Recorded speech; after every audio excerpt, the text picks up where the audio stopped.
Eh bien, bonsoir. Bonsoir. Vous êtes avec Noël Clément donc pour la clôture du marché européen. Vous avez en incrustation le rappel légal et nous allons commencer tout de suite justement par la clôture du CAC 40 qui est reparti dans le rouge aujourd'hui avec une baisse de 1,11% à 4433,38. Nous avons aussi un DAX qui lui fait à peu près pareil en venant donc clôturer avec une baisse de 1,15% avec toujours les 10 500 qui sont toujours au-dessus. Donc on est à 10 620, 606,20.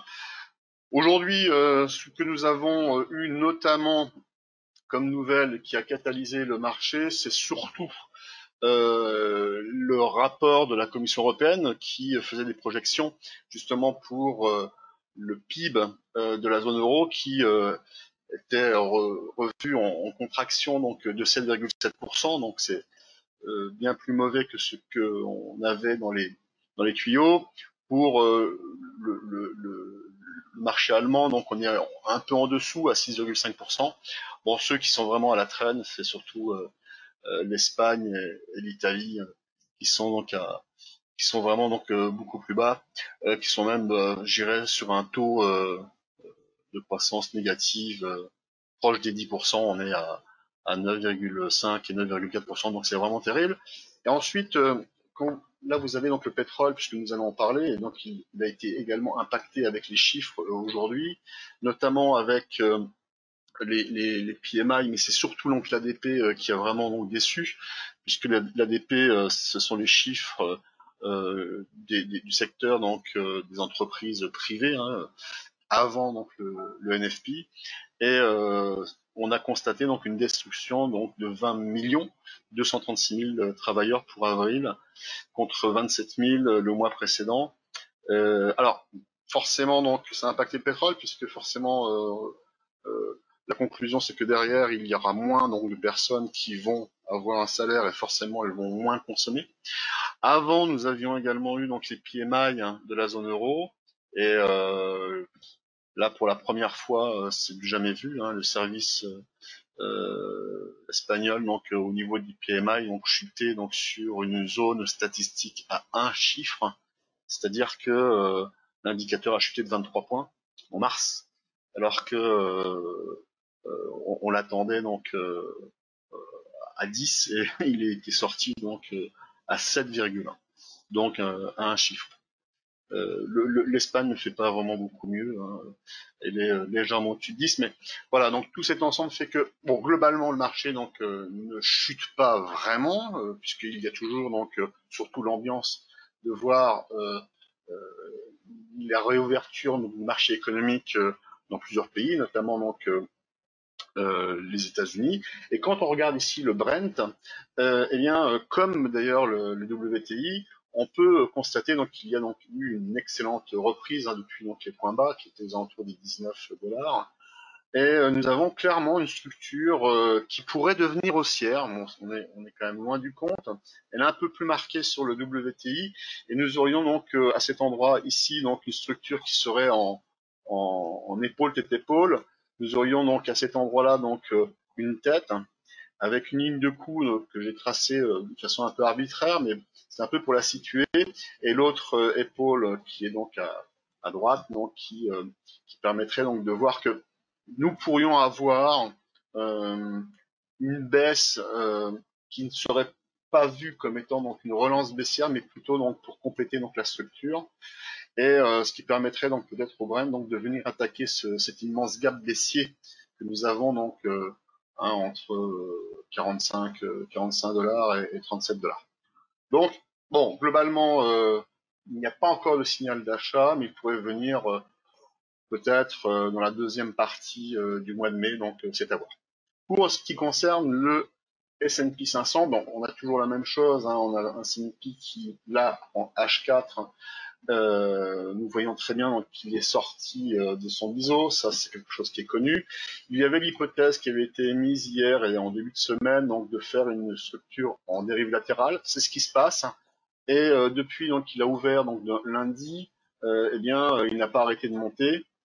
Et il y avait donc une idée donc de venir donc chercher une sorte de ligne de coup, d'une structure qui serait en épaule ici, en tête ici et en épaule qui serait en construction actuellement. Alors bien sûr rien n'est fait, c'est une probabilité, c'est une hypothèse, et donc dans tous les cas cette baisse n'est a priori encore pas à l'ordre du jour pour aujourd'hui. Demain, donc, nous aurons d'ailleurs les chiffres hebdomadaires, qui sont généralement toujours des chiffres sur le demande d'allocation de chômage aux États-Unis. Ils sont toujours donc un élément qui apporte beaucoup de volatilité, mais surtout donc le point d'orgue, ce sera vendredi avec les NFP qui, sur les attentes des pertes, destruction d'emplois, donc c'est à peu près du même ordre que sur l'ADP. Donc nous attendons donc cette structure, eh bien elle est en construction et pour l'instant nous sommes plutôt donc dans l'attente de voir ici donc un épuisement dans la zone des 2900 points, 2850 points pour en ce qui concerne le S&P. Le CAC, eh bien justement on en a parlé tout à l'heure, donc il est en baisse. Bon, ça n'est bien sûr pas non plus dramatique pour l'instant. Nous avons donc, pour revoir un petit peu, réviser ce que l'on avait donc pu aborder, c'est qu'on était revenu faire un point plus haut que depuis donc cette baisse. Nous étions donc restés donc ancrés justement dans une zone qui nous toisait aux alentours des 4600 points. Et nous sommes revenus donc la semaine dernière pour venir chercher donc le point haut à quasiment 4700 points.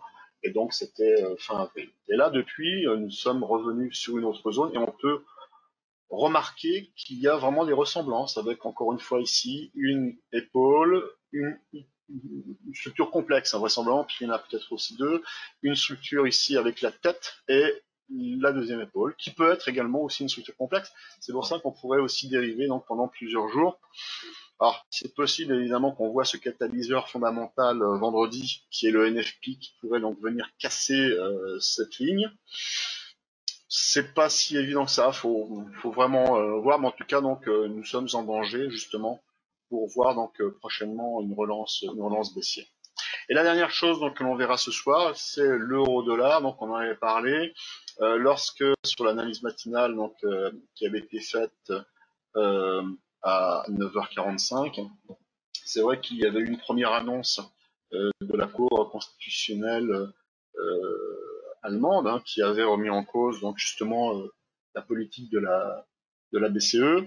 Alors il y avait une hypothèse baissière qui avait été donc motivée justement par on va repasser en H4 ici, mais on va repasser en ourli, qui avait donc émis donc l'hypothèse d'avoir un niveau qui était baissier et qui était donc motivé justement par une structure en épaule tête épaule. Et cette analyse matinale donc proposait donc de vendre cette zone-là. Et il se trouve que dans cette intermédiaire, il y a eu donc un événement fondamental qui est arrivé, qui était donc l'annonce de la Cour constitutionnelle. Et pour le coup, donc, elle a été donc synchronisée avec une structure graphique qui traduisait une faiblesse de l'euro. Et forcément, cette nouvelle s'est engouffrée dans cette faiblesse et a fait chuter donc l'euro sur la zone des 1,8, 1,08, pardon. Et là, actuellement, donc, nous sommes même passés en dessous